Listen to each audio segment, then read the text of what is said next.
il faut vous dire les vérités, mes sœurs, pour qu'on puisse conseiller la nouvelle génération. L'âge du mariage, c'est autour des 20 ans. L'âge adéquat pour le mariage, c'est autour des 20 ans. Ça veut dire à 20 ans, 19 ans même pour certaines, une femme a encore toutes ses grâces. Une femme a encore de la valeur. Une femme a encore de l'éclat. Elle est encore elle pèse encore sur le marché de la séduction. C'est à cet âge qu'elle doit être encadrée, ouvrir grand les yeux et regarder le meilleur choix parmi les prétendants. Pas le meilleur choix pour faire le copinage, le meilleur choix pour fonder une famille. Un homme qui craint Dieu, un homme qui est stable financièrement, qui peut prendre soin d'elle, pas forcément un millionnaire ou un milliardaire, mais un homme qui est assez stable pour prendre soin d'elle. Et elle se case. C'est ceux qui faisaient les mariages même de la Bible. Allez-y lire les Écritures. Marie s'est fiancée, c'était une jeune fille fiancée. Une jeune fille. On dit la Vierge concevra. Marie était très jeune. Regardez les Esther. Regardez les Rebecca. Rebecca, une jeune fille, belle de taille et de face, quand elle a été promise à Isaac. Regardez Rachel et Léa, des petites jeunes femmes que Jacob est parti prendre chez son oncle. Donc ça faisait quoi? Ça faisait que quand tu as encore de l'éclat, facilement, tu te cases avec un homme. Ça là, c'est pas une affaire de né de nouveau. Ça, c'est d'abord le physique, le charnel. Ce sont des lois que Dieu a établies. L'horloge biologique est une réalité, que tu sois chrétien ou païen. Donc, ne créons pas des démons à la base. Hein. L'horloge biologique aussi est une réalité. Voici pourquoi les faux pasteurs ne disent pas ça aux gens. Ils ne disent pas ça aux gens. Ils créent des esprits pour vous amener à avoir de l'espoir n'importe comment, au lieu d'abord de vous expliquer qu'est-ce qui a conduit à cela. Qu'est-ce qui a conduit à cela? Donc la première des choses, c'est de comprendre que le mariage a des dates propices, a des périodes propices dans la vie. Une femme à un certain âge, quand elle a déjà dépassé ça, le mariage devient naturellement difficile. Ce n'est pas d'abord les esprits, c'est d'abord naturellement, parce que quand un homme te regarde, tu as dépassé un certain âge, ça suscite des interrogations forcément. Déjà, qu'est-ce qui a pu faire que de 20 ans à 30 ans, 35 ans, tu ne t'es pas marié? Est-ce que les 10 hommes que tu as connus étaient tous des mauvais? Donc déjà, naturellement, tu dégages déjà une méfiance chez les hommes qui te regardent, parce que on ne peut pas concevoir qu'une belle femme, bien éduquée, soumise, respectueuse, travailleuse, va se retrouver à 35 ans célibataire. Qu'est-ce qui s'est passé? Donc il n'y a que les mauvais hommes que tu as attirés dans ta vie, mais c'est que toi, tu as un souci. Comment une femme bien va attirer que des hommes bizarres?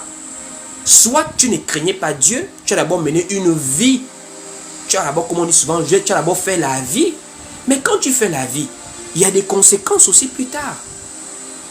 Le fait qu'on soit chrétien ne nous met pas à l'abri de certaines conséquences. Voici pourquoi ce qu'il faut faire quand on arrive à un certain âge, on n'est pas marié, on prie Dieu.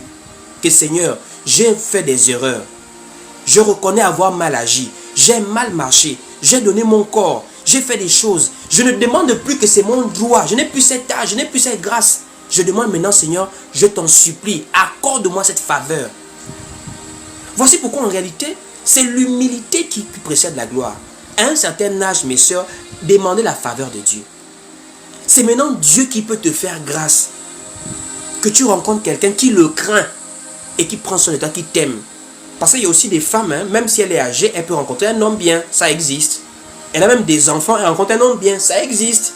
Mais c'est Dieu qui fait grâce. C'est Dieu, c'est plus la femme elle-même. Parce qu'une femme, tu as d'abord des enfants. Donc on va aller doucement. Donc, premier point, il y a un âge de mariage. Premier point, on se marie jeune. Et la jeunesse chez l'homme, c'est pas comme la jeunesse chez la femme. Un homme jeune, c'est un homme à partir de 30 ans. On dit que tu es déjà un homme, mais jeune. Mais une femme, jeune femme, c'est à partir de 20 ans. La jeune, 15 ans, c'est pas jeune femme. 12 ans, c'est petite fille. Ce sont les petites filles. On commence à parler d'une femme à partir de 20 ans. C'est-à-dire que tu es dans la fleur de l'âge. C'est à 20 ans, 21, 22, 23 que la femme, le corps ressort, l'éclat, la beauté est là. Tu as encore les grâces naturelles que Dieu t'a données. Tu brilles encore. Et un homme, surtout de 30 ans, 35 ans, 40 ans, tu es dans la force de l'âge. Ce sont des écarts même parfois bien pour le mariage aussi. Un homme de 30 ans, 35 ans, il peut être avec une femme de 20 ans, 21, 22, 23, 24, 25. Donc, premier point, c'est l'âge. On se marie dans les âges propices. Deuxième point, c'est la virginité aussi. C'est une notion qui a beaucoup disparu de nos jours, mais nous sommes église. On doit pouvoir dire, c'est comme ça les choses. Une femme qui a connu des hommes, c'est comme quelque chose qu'on a déjà beaucoup utilisé. Ça n'a plus beaucoup de saveur. Ça, il faut le réaliser. C'est la vérité qui permet à ce qu'on puisse bien prier même Dieu. Si tu veux aller acheter une voiture, ce qui est sûr, c'est que on achète en fonction de nos moyens. Il y a beaucoup d'hommes là. Ils prennent des femmes là, c'est parce qu'ils n'ont pas d'argent qu'ils prennent certaines femmes. Si le même homme, on lui donne des millions et des milliards, la femme qu'il a choisie, il va changer la femme là. C'est comme quand on peut acheter une voiture. En réalité, si on pouvait, on allait tous avoir des voitures neuves. C'est-à-dire que tu as une voiture neuve que personne n'a jamais roulé. Quand il y a des sachets à l'intérieur, tu t'assois sur une voiture qui a des sachets. Oh non! C'est-à-dire que tu te sens comme dans l'avion même, alors que c'est la voiture. Parce que la voiture est neuve. C'est-à-dire que c'est ta main qui va toucher le volant le premier. Il n'y a rien de beau. Donc, plus une voiture a été roulée au nombre de kilomètres, plus même la conscience, quand l'homme vient vers toi, il n'a pas la conscience forcément de te prendre. Parce que quand une femme est vierge, quand un homme responsable, quand il va avec une femme vierge, il y a la conscience que c'est moi qui va la gaspiller si je la laisse comme ça là. Donc, je me sens dans l'obligation de l'épouser. C'était comme ça avant. Soit tu payes la dot, soit tu l'épouses parce que tu l'as trouvée pure. Mais remarquez vous-même, les grands bandits, les hommes qui aiment les femmes là, ils n'aiment pas les femmes vierges. Parce qu'ils savent que femme vierge, c'est une femme dans la conscience, elle va peser. Mais une femme déjà qu'on a déjà touché là, toi aussi tu viens prendre pour toi, tu pars. En fait, une femme qui a déjà connu des hommes, c'est une femme qui devient maintenant comme goûter, laisser. On goûte, on laisse. On goûte, on laisse. Voici pourquoi les hommes ne se stabilisent plus. Parce qu'ils estiment quoi? Pourquoi le premier ne t'a pas épousé? Pourquoi tu n'as pas exigé au deuxième la dot? Pourquoi tu n'as pas joué au dur avec le troisième? Tu as laissé que 10 passes, 15 passes, 20 passes. C'est à moi que tu vas venir jouer maintenant la dure. Non, non, non, non, non. Je vais profiter aussi pour moi. Je vais partir. Or, la femme, elle se fatigue vite dans son corps. Donc, pendant toutes des années comme ça, tu ne fais que prendre. À un certain âge, même quand un homme te regarde, il sent que tu n'as plus la fraîcheur d'antan. Donc, il y avait la place de la virginité. Un autre point du mariage, c'est que, de nos jours, le mariage est difficile par rapport au modèle sociétal que nous avons. Mes sœurs, voici pourquoi je vous assure, le mariage aujourd'hui, c'est le fruit de la grâce de Dieu. C'est pas ne cherchez pas les esprits, les démons des anti-mariage. Non, non. Implorez la grâce de Dieu. À l'époque de nos parents, les femmes étaient beaucoup plus soumises qu'aujourd'hui. Pourquoi? Déjà, il n'y avait pas la liberté sexuelle. C'est-à-dire les femmes n'avaient pas fait la vie. Une femme qui a déjà connu plus de 10 hommes est une femme qui naturellement ne sait plus respecter facilement. C'est l'âge qui va l'amener à respecter. Pourquoi? Comme je suis là, femme a connu plus de 5. Quand toi tu viens là, qu'est-ce que tu vas la faire voir qu'elle n'a jamais vu? Je vous parle non seulement en tant que prédicateur, mais en tant qu'homme, du regard que les hommes ont sur les femmes. Une femme qui a déjà connu 1, 2, 3, les hommes sont déjà montés sur elle. Elle a déjà connu les disputes. Les hommes ne se parlent pas. Les gens m'en foutent. Je m'en vais chez moi. C'est-à-dire, en fait, vous ne savez pas, les relations détruisent le psyché même de la femme aussi. Et même de l'homme aussi quand même, quelque part. Ça veut dire quoi? Tu sens que la femme a trop l'expérience. Elle n'est plus humble. Oh non, si je te respecte trop, tu vas me piétiner. Une femme qui n'a pas connu des hommes ne peut pas parler comme ça. Il n'y a qu'une femme qui a déjà été des blessés de guerre.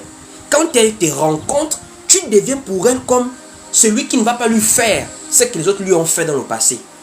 Donc c'est maintenant, les guerres sont faciles dans les relations de nos jours. C'est vrai qu'il y a encore, des jeunes femmes, 20 ans elle est vierge, ça c'est bien pour elle. Mais vous-même remarquez même, si vous trouvez une femme vierge, d'une femme qui n'est plus vierge, vous allez comprendre la différence. Une femme de 25 ans qui n'a jamais connu des hommes, elle se comporte comme une petite fille de 18 ans, 17 ans. Parce qu'elle ne connaît pas comment ça se passe. Donc c'est l'homme qui lui apprend, qui lui enseigne le mariage, le couple. Mais quand une femme a déjà de l'expérience, ça veut dire quoi? Tu lui dis A, elle te dit B. Donc il y a beaucoup de choses qui rentrent en compte. Vous voyez un peu par rapport au célibat. Ce que je dis, c'est que en Jésus-Christ, on ne peut plus être oppressé par un démon, ni par le diable. Maintenant, il y a des familles qui croupissent sous des malédictions, sous des chaînes. Ce sont d'abord des gens qui d'abord ne croient pas en Christ, qui n'ont pas accepté sa parole. Donc ils sont exposés à la puissance de l'ennemi. Mais pour nous qui croyons en Christ, on ne peut pas estimer que si je suis au chômage, c'est parce que j'ai des esprits qui me bloquent. Mon frère, ma soeur, si tu ne veux pas travailler, je vais te montrer le travail. Nous ici au Gabon, quand on part au marché, il y a des brouettiers qui nous aident à transporter la marchandise, la nourriture. Alors qu'il y a des gens qui ne peuvent pas faire ce travail-là. Donc toi tu estimes que le brouettier c'est trop simple le travail qu'il fait. Par exemple, toi tu veux le bureau et comme tu n'as pas le travail, tu commences à créer des esprits. Alors qu'en réalité tu es orgueilleux et complexé parce que tu estimes qu'il y a un type de travail que tu ne peux pas faire. Sinon il y a du travail pour tout le monde. Même vendre des cailloux, ça peut devenir un travail. Quand tu n'as honte de personne et quand tu sais manger ton argent dignement, c'est un travail. C'est un travail. C'est comme le mariage. Le mariage est devenu tellement compliqué. Pourquoi? Comme je disais, il y a beaucoup de facteurs. Les femmes ne sont plus vierges. Elles ont beaucoup d'expériences sexuelles. Il y a aussi l'émancipation de la femme. Les femmes font l'école. Elles sont devenues très orgueilleuses. L'égalité en tout. Elles n'acceptent plus la domination de l'homme. Il y a beaucoup de choses en fait qui vont avec. Et les critères sont élevés. Je veux un homme qui est comme ça, comme ça, comme ça, comme ça. Non, bien sûr, comme je disais, il y a des femmes qui ont... Donc, en fait, c'est la grâce de Dieu de nos jours. Il y a des femmes qui se marient même à 50 ans. C'est la grâce de Dieu. Mais c'est devenu des cas isolés. Je parle du général. Le mariage est devenu compliqué aujourd'hui. La preuve, si on doit être honnête, nous sommes l'une des dernières communautés au monde qui valorise encore le mariage. Peut-être avec les Arabes et les Indiens. Mais si c'est en Europe là-bas, le mariage ne sert plus à rien. Ça veut dire que des gens se marient, 6 mois plus tard ils divorcent. 6 mois plus tard. Mais attendez, qu'est-ce qui vous a amené à vous marier quand même? Vous voyez des femmes, des actrices là, elle s'est mariée peut-être 4 fois. Mariage, pas qu'elle a fréquenté, elle s'est mariée 4 fois, 5 fois. Le mariage devient de plus en plus difficile. Et on est déjà trop dans beaucoup de critères. On veut tout. Toi-même, tu ne peux pas vouloir un homme qui est beau, qui est intelligent, qui a de l'argent, qui est physique, qui est présent. Tu ne peux pas tout avoir. C'est aussi comme les frères. Il y a des frères qui sont compliqués de nos jours. Tu veux avoir la femme la plus belle, en même temps la femme la plus soumise, en même temps la femme la plus travailleuse, en même temps la femme qui est intellectuelle, en même temps la femme qui est dynamique, en même temps la femme qui s'occupe de tes enfants. Sache que en l'être humain, il y aura toujours des qualités et des défauts. Plus tu simplifies aussi tes critères à un moment donné, plus le mariage est accessible. Il y a beaucoup de femmes, vous les voyez célibataires là, c'est pas qu'elles n'ont pas de prétendants, hein, mais elles refusent. On m'a pas dit, moi mais j'ai souvent vu ça à l'assemblée. On a évolué dans des assemblées, ça veut dire, il y a une sœur en Christ qui est là, elle n'est pas mariée. Mais il y a des frères qui l'abordent. Mais elle est amoureuse du pianiste. Elle est amoureuse du frère qui chante. Elle est amoureuse du frère qui prêche. Elle veut les teints clairs. Elle veut des grands détails. Ma sœur, quand même. Il y a un âge. Cherche un homme qui prend soin de toi. Cherche un homme qui prend soin de toi. C'est pas teint clair qui va prendre soin de toi. C'est le cœur d'un homme qui fait sa beauté. Proverbe dit, la beauté d'un homme, c'est sa bonté. C'est comme aussi les hommes. Les hommes, ils veulent des couples tableaux. Ça dit comme je suis là, frère Willy, tu as aussi une belle femme bien jolie, brune. Non, non, non, non, non. La belle femme, c'est celle qui craint Dieu. Même si les autres ne la trouvent pas belle, si toi tu es convaincu, mon frère, tu l'épouses. Parce que le foyer là, beauté là, c'est pour un temps. Quand tu vas manger, remanger, ça ne va plus avoir de l'éclat. Mais le cœur, un cœur bienveillant, c'est pour toute la vie. Donc le mariage a beaucoup de choses. En fait, Sœur Laïcha, en fait le mariage, hein, c'est un sujet que on pourra faire un séminaire même dessus, une conférence un jour. On va faire toute une conférence, on va faire plusieurs lives, typique mariage. On va commencer depuis les fiançailles jusqu'au mariage. Parce que les gens ne sont pas enseignés. On a créé des esprits, des démons, alors qu'il y a d'abord des bonnes bases en réalité. Le mariage est quelque chose de beau, de doux, de plaisant, mais seulement quand on a fait le bon choix. Le mariage n'est pas difficile. Le mariage, c'est une affaire du choix. Quand tu as raté ton choix, fais un même mariage de 1 milliard. Donc tu vas aller souffrir dans ton foyer. Et c'est aussi, en fait, il y a aussi beaucoup de gens qui ne craignent pas Dieu dans le mariage. Je trouve. C'est aussi un dernier point avant de continuer. On ne craint plus Dieu. Pourquoi? C'est parce que, vous voyez, on ne se marie pas sur la base de la parole de Dieu. Mais on se marie sur la base de beaucoup d'autres critères charnels. Comme je disais, la beauté et beaucoup de choses. Le mariage, c'est une affaire de compatibilité. Le mariage, ce n'est pas la concurrence. Le mariage, ce n'est pas le suivisme. Le mariage, c'est la compatibilité. Vous savez,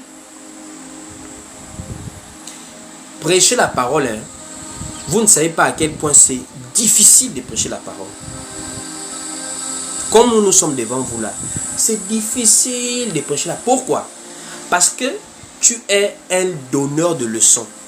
Tu es un directeur de conscience. Ça veut dire, tout ce que tu fais, c'est scruté au regard des gens. Imaginez-vous comment moi je frappe, je prêche la parole de Dieu avec, je suis carré là. À quoi peut ressembler ma femme? Vous imaginez un peu le niveau de difficulté que ça devient maintenant pour choisir. C'est pas que je suis esclave de qui que ce soit. Je fais mon choix. Mais le problème, c'est que, bien qu'on est parfait, bien qu'on fait des erreurs, moi en tout cas, je ne suis pas parfait. Je n'ai jamais dit à quelqu'un que je suis parfait ici, là. Si je suis debout, c'est à cause de Dieu. C'est Christ qui me fortifie. Je peux tomber un jour, prier pour moi. Ne venez pas me dire que non, toi tu parlais. C'est Jésus-Christ qui nous rend debout, qui nous tient fort. Mais, quand même, quand tu prêches la parole, il faut t'efforcer à être un modèle. C'est ce que nous faisons. Nous nous efforçons à être des modèles. Qu'est-ce que ça veut dire? Ça veut dire, si moi je dis qu'une femme doit être soumise, Sœur Laïcha, imaginez-vous, j'ai une femme insoumise, mais vous, je vous cogne à chaque fois ici, soyez soumise, soyez soumise, soyez soumise. Mais c'est-à-dire, ma femme doit être la plus soumise. C'est-à-dire, je dois vivre dans mon propre foyer ce que je demande aux autres de vivre. Voici pourquoi, quand on parle des évêques, il y a des critères pour être évêque. Un évêque, c'est quelqu'un qui doit d'abord gérer sa propre maison. C'est-à-dire, tu es une femme impolie, mais tu vas aller exhorter les autres. Soyez soumise, soyez soumise. Tu ne pèses pas. Tu n'as pas un bon témoignage. Et c'est comme ça pour nous. Voici pourquoi vous voyez beaucoup de pasteurs là ont divorcé. Ou encore divorcent souvent. Pourquoi? C'est parce qu'ils se marient sans d'abord réaliser qui il est. Quand tu sers Dieu, la femme que tu mets à tes côtés enlève premièrement la beauté physique. Mais premièrement la crainte de Dieu. Elle peut être belle comment? Si elle n'a pas la crainte de Dieu, elle peut te détruire en fait. Elle peut te détruire. Parce qu'à un moment donné, un homme qui craint Dieu, il a besoin premièrement d'une sœur, d'une aide semblable à lui. C'est-à-dire la femme doit être comme ton jumeau féminin. Elle te ressemble. Si tu es un homme carré, tu dois avoir une femme qui respecte. Ta femme doit être ta prédication. Quand on voit la femme du frère Willy, elle doit ressembler au frère Willy. Elle lui ressemble. S'il dit que les femmes sont soumises, elle-même est d'abord soumise, bien soumise. S'il dit que les femmes ne prêchent pas, elle ne peut pas prêcher. S'il dit que pas de tissage, elle ne peut pas mettre tissage. Mais moi, je vais vous dire, moi, j'aime femme naturelle. La parole nous dit qu'il ne faut pas être dénaturé. Et c'est ma pauvre femme qui a carrément le visage comme la peinture. Avec les rouges à lèvres, les fards, machin. Ça montre très clairement que les gens se marient sans comprendre beaucoup de choses dans le mariage.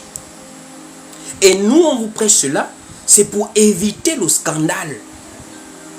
Donc, c'est pour dire, c'est tout un thème. On va développer tout ce thème-là. Vraiment, on va prendre le temps un jour pour développer. Alors, une autre question. Est-ce qu'une femme doit prier dans la même assemblée que son mari, même si c'est une dénomination? Bon. Déjà, à la base, c'est d'abord à Dieu qu'on obéit. Plutôt qu'à l'homme, plutôt qu'à la femme, plutôt qu'aux autorités, plutôt qu'aux parents. On obéit premièrement à Dieu. Ton mari, même si tu as doté, ne peut pas t'emmener à aller prier d'autres dieux, être idolâtre. C'est pas bien. C'est pas bien. Ton mari ne peut pas t'amener à aller faire des choses qui désobéissent à la parole de Dieu. C'est pas bien. Mais en même temps, c'est délicat. Pourquoi? Parce que la parole dit sois soumise à ton mari. Voici pourquoi en réalité, c'est même encore davantage, ça rentre dans le cadre du mariage. Tu ne peux pas dire oui à quelqu'un pour aller jouer au rebelle dans sa maison. Il va te foutre dehors en fait. C'est ça le problème. Voici pourquoi le mariage se prépare. Je rappelle souvent ça à chaque fois. Une dame était venue me voir en inbox une fois. Elle m'avait dit, si le mari est sorcier, qu'est-ce que la femme peut faire? Est-ce que la femme peut divorcer de son mari parce qu'il est sorcier? Je crois que c'est une question comme ça là. Mais j'avais posé la question. Tu es chrétienne ou bien tu n'es pas chrétienne? C'est-à-dire, comment tu en es arrivé à te marier avec un sorcier? Je ne comprends pas en fait. Ça veut dire, quand tu es marié à un homme, tu dois être soumise à cet homme. L'homme peut t'empêcher d'aller à l'assemblée. L'homme peut te dire, n'est pas à tel endroit. C'est l'homme, c'est le chef. Voici pourquoi, quand tu es marié à quelqu'un qui ne respecte pas Dieu, tu vas passer par la tribulation. Tu vas beaucoup prier pour que Dieu change son cœur. Mais tu ne peux pas lui être insoumise et irrespectueuse dans la maison. Ça, c'est pas bon. Sinon, tu perds même la raison. Voici pourquoi ce sont des choses qu'on travaille avant. Qu'on ne découvre pas dedans. C'est difficile de découvrir dedans, en fait. Un homme, par exemple, qui ne respecte pas tes parents, tu fais comment? Mais c'est ton mari, tu as dit oui, tu as épousé. Il faut maintenant prier pour que Dieu change son cœur.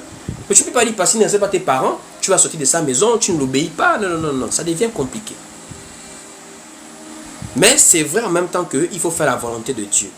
Mais la volonté de Dieu, ce n'est pas que tu pas te bagarrer avec un homme dans sa maison. C'est que vous soyez en harmonie, tu sois soumise à lui. Donc ce sont des choses qu'on prépare beaucoup plus avant le mariage. Sinon, si ce n'est que la question de savoir s'il peut t'interdire de prier ailleurs, oui, il peut t'interdire. Moi, je ne peux pas prêcher la parole ici. J'ai une femme qui prie dans une autre assemblée où on laisse les femmes prêcher. C'est inadmissible. Ça n'existe pas dans la parole de Dieu. Ça n'existe pas. Le premier pasteur même, à part Jésus-Christ, le premier pasteur d'une femme, c'est son propre mari. C'est le mari qui conduit la femme. Le foyer, ce n'est pas à deux. Le foyer, c'est un homme qui conduit sa famille. Ce n'est pas à deux. C'est un homme qui conduit la famille. Donc le mariage, c'est quelque chose de très délicat. Très très délicat. Et je crois qu'on va vraiment, je crois que c'est un thème qui viendra. On va parler même du mariage, des fiançailles, de l'impudicité, pour tout ça là. Parce que même les impudicités sont relatives à toute cette histoire là. On ne sait plus. Parce qu'il y a beaucoup qui disent, comment maintenant faire pour épouser la bonne personne, puisque on ne peut plus s'observer de nos jours. Il y a des mariages, par exemple, des gens se sont mariés sans se connaître. Non, ne vous fréquentez pas. Mais dans le mariage, l'homme découvre des choses qu'il ne connaissait pas avant le mariage. Dans le mariage, la femme découvre une chose qu'elle ne connaissait pas avant le mariage. Problème. Il y a même jusqu'à dans l'intimité des réalités que les gens découvrent. Il y a des comportements cachés que les gens découvrent. Il y a beaucoup de choses qui se passent. Et vraiment, je profite aussi à consoler mes sœurs. Le célibat n'est pas une fatalité. Mais c'est vrai que ce n'est pas à encourager. Le célibat, c'est une période durant laquelle il faut beaucoup travailler sur soi-même.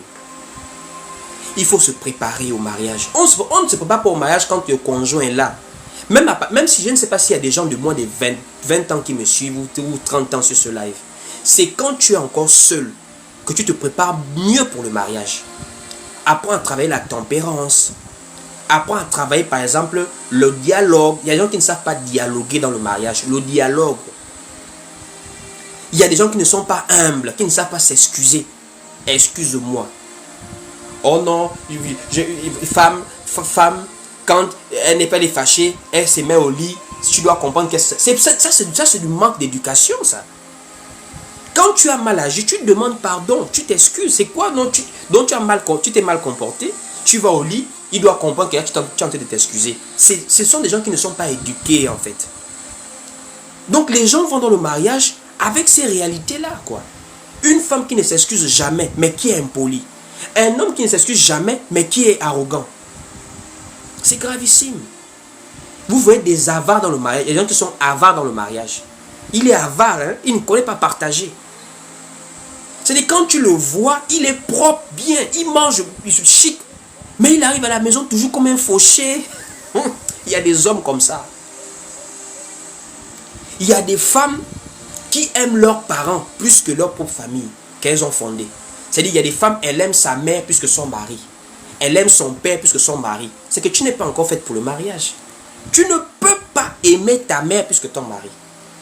Tu ne peux pas aimer ton père plus que ta femme. C'est pas possible. Ton père et ta mère, ce sont eux qui t'ont mis au monde. Mais toi, tu as maintenant ta propre famille que tu viens fonder maintenant. Donc, c'est pour dire, ce sont des thèmes, ce sont des sujets assez profonds, voilà.